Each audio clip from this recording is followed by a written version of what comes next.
Oke, Assalamualaikum warahmatullahi wabarakatuh. Selamat datang dan selamat berjumpa kembali sahabat-sahabat Garuda Fan dimanapun kalian berada. Tentunya timnas Indonesia dalam ajang kualifikasi Piala Dunia 2026 zona Asia ini, timnas Indonesia akan terus memperkuatkan dirinya, memperkuat kedalaman dari skuad, terlebih dari gebrakan dari Bapak Erick Thohir yang dilakukan dengan proses naturalisasinya dengan mendatangkan para pemain keturunan yang ada di luar negeri.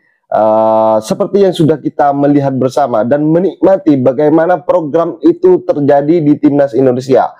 Terbarunya timnas Indonesia setelah Pak Erick Thohir itu berfoto bareng bersama Ole Romeni, dan kabarnya bahwa Ole Romeni di sini akan segera diproses naturalisasi dan Ole Romeni di sini akan segera memperkuat timnas Indonesia di tahun 2025 yang bertepatan timnas Indonesia itu akan tandang ke Australia ya. Dan begitu timnas Indonesia akan menghadapi timnas Cina dan juga Bahrain. Tentunya dengan kekuatan-kekuatan ini timnas Indonesia akan mendapatkan dukungan penuh terlebih dari RI1, presiden dari Bapak Prabowo Subianto.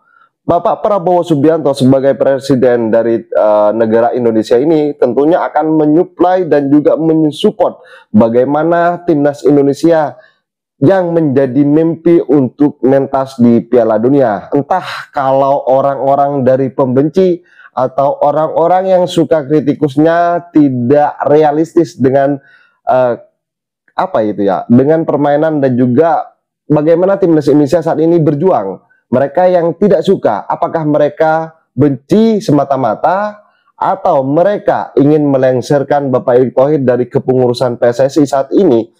Kita sebagai dari para pemain ke-12, tentunya kita itu tetap memberikan dukungan dan juga menyuplai dan juga menjadi barisan utama bagaimana membentengi dari timnas Indonesia ini. Terlebih dari mereka yang suka nyinyir dan suka mengkritik ya sahabat-sahabat Garuda Fan. Dan sahabat-sahabat Garuda, ini ada beberapa cuplikan yang bisa kita simak bersama dan bagaimana menurut kalian soal dari naturalisasi. Apa sebenarnya naturalisasi? Kok kayaknya jalan pintas untuk membuat seseorang jadi warga negara lalu kita lulukan dan kemudian main, selesai? Saya kira tidak. Saya tidak sekedar itu. Saya ingin menggunakan filosofi Batak. Naturalisasi boleh disebut menjomulak mata mua. Dalam bahasa Indonesia disebut memanggil pulang sang mata air. Saya ulang, memanggil pulang sang mata air. Mata air. Mata air, seperti air yang sudah mengalir jauh ke sana. Kalau di Solo lagi Bengawan Solo, akhirnya ke laut. Nggak mungkin balik air di laut ke atasnya. Tapi kita perlu dia. Karena itulah naturalisasi. Memanggil pulang, kembali ke asalnya. Nah, dengan begitu, ada yang mau pulang, nggak tahu cara pulang. Ada yang mau pulang, juga nggak tahu cara bagaimana pergi pulang. Negara Indonesia menyediakan undang-undang untuk cara pulang kepada warga negaranya yang pergi nun jauh di belahan dan pelosok dunia. Oke, jadi soal naturalisasi adalah apa yang sudah dikatakan dalam cuplikan barusan oleh Pak Panjaitan bahwa naturalisasi itu adalah memulangkan keturunan dari timnas Indonesia yang tidak tahu terhadap jalannya. Jadi air mata air apa? Air semata apa itu barusan kata Pak Panjaitan bahwa yang mengalir dan tidak bisa pulang atau tidak bisa kembali. Maka proses naturalisasi saat ini adalah jalan yang tepat untuk bagaimana timnas Indonesia dengan mimpi besar adalah harapannya bisa bermentas di Piala Dunia. Dan sahabat-sahabat Garuda, ini adalah bagaimana kritikan-kritikan yang terjadi saat ini. Apakah mereka memang mengkritik Bapak Erick Thohir atau mereka ingin menurunkan Bapak Erick Thohir dari bangku kepengurusan PSSI saat ini, atau bahkan mereka hanya mencibir atau menyinyiri timnas Indonesia di bawah komando Coach Sintayong. Dan sahabat-sahabat Garuda, ini bagaimana benteng-benteng tangguh yang dilakukan oleh Bapak Prabowo Subianto. Netizen di Indonesia lagi heboh, ngamuk, kesal karena Presiden Republik Indonesia tertangkap basah nonton timnas versus Arab Saudi pakai link bajakan. Tapi gue mau ngasih tahu netizen, jangan marah sama Pak Prabowo. Pak Prabowo itu hanyalah bapak-bapak. Jelas aja Pak Prabowo nggak ngeh kalau itu link bajakan. Jangankan link bajakan, ini kalau misalkan lu lagi main FIFA, main game, generasi Pak Prabowo itu akan ikut duduk nonton, dipikir pertandingan sepak bola beneran. Emang begitu bapak-bapak. Yang salah, yang mesti kita marahin adalah orang-orang terdekatnya beliau, karena ini terjadi untuk kedua kalinya. Pak Prabowo waktu itu juga tertangkap basah nonton Timnas versus Jepang pakai link bajakan. Ini berarti tim-tim terdekatnya, orang-orang terdekatnya itu antara nggak sayang Pak Prabowo atau nggak peduli dengan bajakan. Makanya Pak Prabowo, masalahnya Bapak, yang bikin jelek Bapak adalah orang-orang terdekat Bapak. Pecat fotografer Bapak, pecat yang megang sosmed Bapak, pecat aspri Bapak, pecat wakil. Pak, Timnas menang 2-0 nih Pak, berarti masuk kualifikasi ya Pak? Insya Allah ya.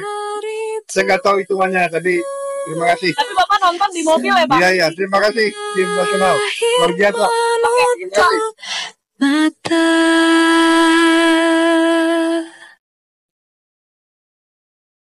Ketua Umum PSSI Erick Thohir mengatakan Presiden Prabowo Subianto akan membantu pendanaan untuk kebutuhan Timnas Indonesia sebesar lebih dari 200 miliar rupiah.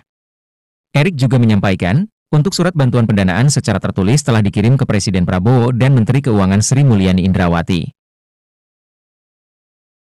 Oke, sahabat-sahabat Garuda, jadi dalam perjuangan Timnas Indonesia saat ini, terlebih khususnya setelah bermain di bulan November, mengalahkan Arab Saudi di tangan Renat yang pernah mengalahkan Timnas Argentina. Jadi saat ini Timnas Indonesia dengan kemenangan pertamanya yang membungkam Arab Saudi yang notabene adalah tetap dengan ikoniknya yaitu Tim Teng atau Timur Tengah. Dan sahabat-sahabat Garuda, seperti apa untuk persiapan dari Timnas Indonesia untuk bagaimana pertandingan-pertandingan selanjutnya, dan mari kita simak bersama, dan tanggapan kalian silakan ditulis di kolom komentar. Saya sudah terlibat dalam sepak bola di tanah air kita. Sekarang kan timnas kita berada di suatu level yang jujur saya sudah sering sampaikan kepada viewer saya, tidak pernah saya menyangka sebelumnya. Karena sekarang timnas kita berada dalam level persaingan untuk lolos ke Piala Dunia. Dan ini level persaingan yang sebetulnya bukan fase preliminary, bukan fase yang awal, enggak. Ini sudah masuk ke penentuan nih. Betul. Nah, coach juga tentu kan biasalah menonton timnas, dia akan mengikuti perkembangan timnas. Apakah coach pernah mungkin 1 tahun lalu menduga, wah, timnas kita bisa masuk ke level persaingan seperti ini, coach? Kalau saya sih melihatnya dari Piala Asia kemarin sebenarnya. Ya, itu saya bilang nggak pernah melihat, walaupun kita kalah, tapi mainnya kok enak. Mainnya enak kan? Mainnya bagus banget itu. Ya artinya coach fokus ke cara permainan. Yes. Jadi berani pegang bola, possession. Ini yang kita lawan Australia loh. Kalau boleh baca sebelumnya, setiap lawan tim Australia itu semua pelatih yang melatih Indonesia tuh semua kita sebut apa lah, parkir bus lah, mau parkir pesawat lah, pokoknya semua di belakang, tutup gawangnya. Tapi waktu kita kalah 4-0 itu semua berani main. Walaupun akhirnya ya karena pertahanan kita terbuka dan akhirnya kita kalah 4-0. Tapi dari situ saya melihat bahwa ini proyek ini kayaknya bagus ini.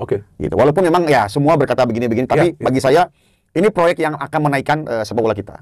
Salah satu kalau untuk pribadi saya, yang pertama, kita kalau bawa sertifikat kita, walaupun saya sudah pro license, kita bawa ke negara sebelah aja. Jadi coach sudah pro AFC. Yes. Artinya coach sudah bisa melatih tim di Liga 1. Liga 1 dan juga negara yang lain di seluruh dunia makan. Tertinggi. Kompetisi tertinggi. Oke, silakan coach. Jadi kalau saya bawa sertifikat saya ke Asia aja, ngomong negara-negara misalnya ya Kamboja atau kemana, ketika mereka bilang pelatih dari mana, dari Indonesia, nggak ada yang dari mana, prestasimu apa Indonesia. Oh begitu ya coach. Sangat ya rendah lah kita. Tapi dengan hasil hari ini mengangkat semua kita, sepak bola kita naik, level kita pun akhirnya orang pandang kita juga bahwa Indonesia sekarang berubah banyak dan ada peluang bahkan untuk bisa lolos. Jadi secara permainan mungkin melawan Jepang ataupun lain belum maksimal. Artinya sebenarnya kalau menurut saya bukan maksimal ya. Itu macam-macam orang melihatnya. Tetapi dari sisi kualitas, dari sisi apa yang dihasilkan hari ini berbeda banget gitu. Jadi menurut saya kita syukurin dulu hasil yang didapat. Tinggal bagaimana proses selanjutnya itu yang jadi PR. Nah, menurut saya gitu. Oke, yang menarik coach tadi yang coach katakan soal pertandingan lawan Australia di Piala Asia Senior ya teman-teman ya. Saya juga nonton pertandingan itu dan saya ingat coach, sebelum timnas kita kemasukan gol sebenarnya timnas kita mainnya bagus sekali. Bagus sekali. Dan saya tertarik dengan analisa Anda bahwa tidak parkir bis apalagi parkir pesawat. Ya benar kan? Karena kan sekarang kan yang terbentuk ini kan sekarang ini ya saya fair. Ini kita gak ada ngatur ya, gak ada setup ya. Ini saya sangat tertarik coach mengatakan coach tidak melihat ada parkir bis, parkir pesawat lawan Australia. Saya juga melihat seperti itu, berani pegang bola apa ini semua ya. Jadi artinya mulai dari pertandingan lawan Australia itu coach sudah punya feeling nih bisa lebih naik ya. Terus kemudian Piala Asia U23 hampir kita lolos ke Olimpiade. Nah, cara bermainnya seperti apa coach lihat timnas U23? Sebenarnya gini, boleh saya langsung pada coach Sintayong. Jadi sebenarnya kalau orang bertanya-tanya apa sih game model dari seorang pelatih dan yang sekarang ini pelatih timnas yang sudah kita lihat berapa lama, kalau saya pribadi menyimpulkan memang coach Sintayong ini lebih defense. Jadi kita jangan berekspektasi dulu bahwa Sintayong akan seperti Pep Guardiola. Enggak, jauh banget. Jauh banget. Bahwa Coach Sintayong memang lebih defend dari awal dia datang. Betul. Dari awal dia datang. Jadi pasti pendekatannya akan selalu bagaimana defend-nya dulu baik. Ketika defend-nya dulu baik, baru dia akan berpikir bagaimana saya nyerang. Nah, itu saya pikir. Jadi ketika kalau sekarang kita lihat terakhir 0-0 lawan Australia waktu ini kualifikasi lawan 3 ya. Dan sama berapa kali dia main di luar selalu sepertinya kok banyak yang bilang kok defend terus. Ya memang itu. Memang orangnya, memang pelatihnya yang memilih game modelnya itu gitu. Jadi kita jangan berekspektasi terlalu tinggi. Nah, selanjutnya mungkin tinggal pendekatannya dia lawan Arab kemarin. Dia defend tapi defendnya dia agak naikin dikit. Jadi pressingnya itu misalnya lainnya lawan Jepang agak terlalu di bawah, lawan Arab Saudi dia agak sedikit tekan di atas. Ya sehingga kita lebih dekat untuk counter attack-nya. Nah, seperti sebenarnya pendekatannya seperti itu aja. Karena di babak pertama kan Marcelo udah kena tiang satu kali. Iya betul sekali ya. Menit-menit awal. Dapat bola dari tengah, cepat counter. Nah, jadi pressingnya kalau kemarin itu sama Jepang dia agak turun ke bawah, kalau sama Arab agak dinaikin, sedikit. Jadi, tapi dari awalnya bukan lagi dari sebagai yang menguasai bola dari awal, enggak. Memang dari defense dia bergerak. Betul. Nah, pada saat coach mengatakan memang pendekatan yang defensif, itu bukan artinya negatif dong? Enggak. Normal kan? Normal. Karena kita sebagai pelatih harus memilih. Tim saya seperti ini, pemainnya seperti ini, saya memilih yang mana dulu. Karena nggak mungkin, Bung. Kita melatih semuanya dalam satu kali, nggak mungkin. Iya, betul. Karena ada sepak bola ada tiga paling umum lah. Attacking, defending, transisi. Dan 3 momen ini kita harus memilih salah satu dari mana kita mulai duluan. Mau mulainya dari attacking, pemainnya bisa nggak menguasai bola lebih lama? Pemainnya jago nggak dengan bola? Kuat nggak dengan bola? Atau nggak bisa? Kita mulai dari defend dulu. Kenapa pemain defend dulu? Karena mungkin lawannya lebih hebat, kita memang punya para pemain defend lebih bagus, atau kita memang lebih incar, saya maunya dari transisi. Jadi dari ini kita harus melatih prioritas dan waktu Sintayong nggak banyak. Satu minggu datang semua dang. Dia harus memilih mana yang harus saya latih. Karena waktu nggak mungkin kita latihan pagi sore kan nggak mungkin. Itu bahaya buat pemain. Betul. Dan pelatih seperti coach yang sudah punya lisensi AFC Pro, ini kan kita sudah punya nih game plan. Apakah itu attacking, defending, atau mungkin transisi. Nah ini kan sekarang lebih ke defensif. Nah itu defensif transisi ya. Atau sepak bola reaktif lah. Itu memilih pemainnya yang dicari apa? Yang punya kecepatan atau yang bisa lebih sering pressing, seperti apa coach biasa? Ya, pertama pasti dia akan memilih para pemain yang punya naluri defense lebih kuat. Jadi dari back atau sekarang kalau Sintayong kan main 5. Ya 3-4-3 artinya 5 ini harus fix dulu bahwa mereka contoh back kiri dia lihat winger dia pasang back kiri tapi defense-nya jelek ya nggak mau. Dia pasti melihat defense-nya duluan. 5 terus 4 yang atau 2 yang di tengah. Kalau jadi 5-4-1, 4 di tengah pun semuanya harus kerja defense. Baru mungkin 1 ini yang punya naluri lebih cepat dalam punya speed karena kita mau transisi panjang. Pemain yang ditaruh bukan striker nomor 9 murni tapi pemain yang punya kecepatan. Begini. Banyak netizen kita yang berpersepsi sepak bola itu nyerang deh. Main menyerang, cetak gol. Pokoknya kalau tim Anda cetak gol banyak, tim Anda pasti menang. Nah, kalau di sepak bola era modern seperti sekarang yang banyak sekali kan kemajuan ya coach. Sebetulnya begini, saya ingin tanya coach kan juga ya terlibat lah mungkin ngobrol dengan pelatih-pelatih lain dari negara lain. Sebetulnya sekarang di era sepak bola modern apa sih sekarang yang ya istilah keren itu yang lagi trending sih? Yang atau mungkin ada pelatih baru pakai pendekatan yang baru gitu. Apa sekarang ada nggak sih sebuah metode yang berbeda gitu? Ya, yang paling berbeda adalah sekarang permainan top level sebuah ini adalah memainkan tidak satu formasi. Artinya apa itu coach? Artinya saat contoh kayak City atau contoh beberapa tim yang lain itu saat nyerang dia bisa 3-4-3. Bisa 3-2-5. Ya, sorry saya potong. Artinya formasi itu berubah seiring berjalannya pertandingan. Yes, betul sekali. Jadi walaupun dia tulisnya 4-3-3 tapi dia nggak bermain 4-3-3. Ketika nyerangnya dia jadi 3-2-5, bertahannya bisa jadi 2-3-5 malah di depan. Ini secara praktek. Yes, ya, betul. Jadi hanya berdiri di awal aja dia 4-3-3. Tapi begitu main dia udah berubah semuanya. Karena lebih ke space. Jadi sepak bola sekarang itu di mana space kosong kita pergi di situ. Ya karena harus mengeksploitasi space yang kosong itu kan, supaya create chances. Betul. Karena defending lawan sudah jauh lebih rapi. Organisasi lawan jauh lebih rapi. Hampir space-nya tidak ada.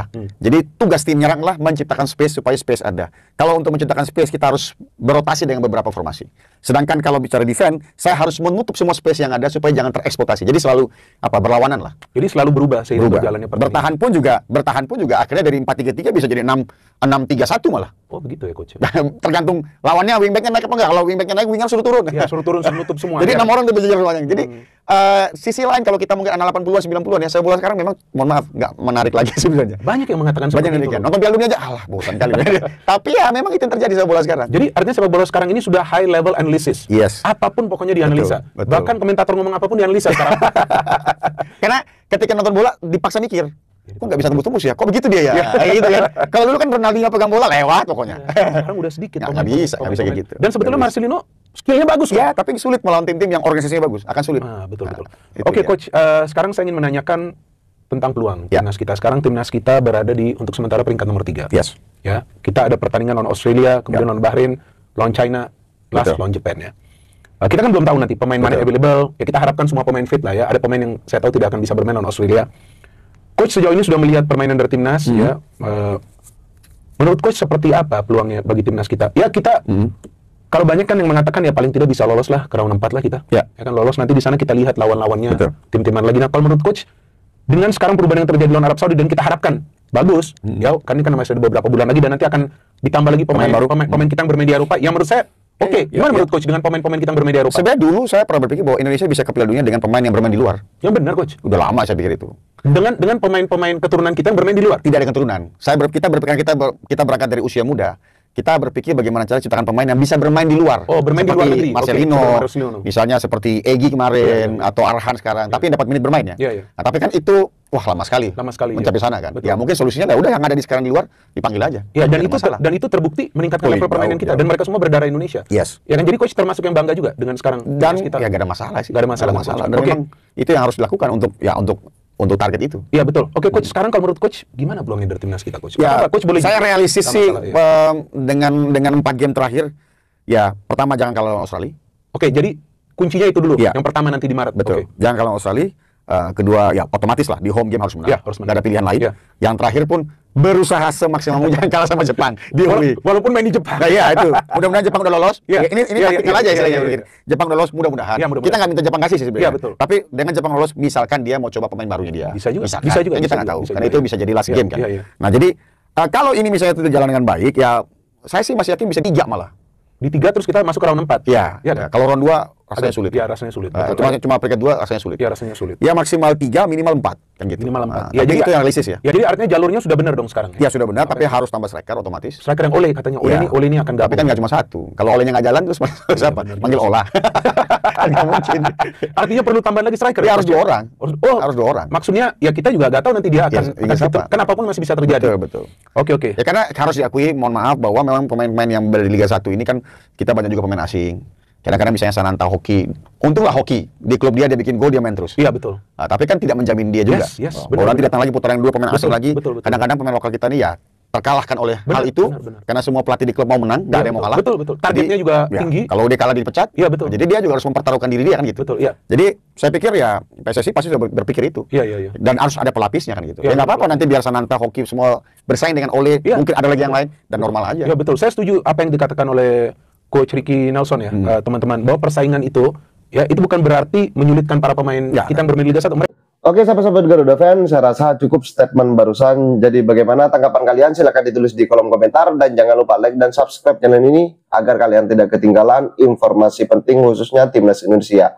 Salam sepak bola keren, salam sepak bola bersih bersama Bapak Erick Thohir, Timnas Garuda Jaya. Bersama saya, salam olahraga.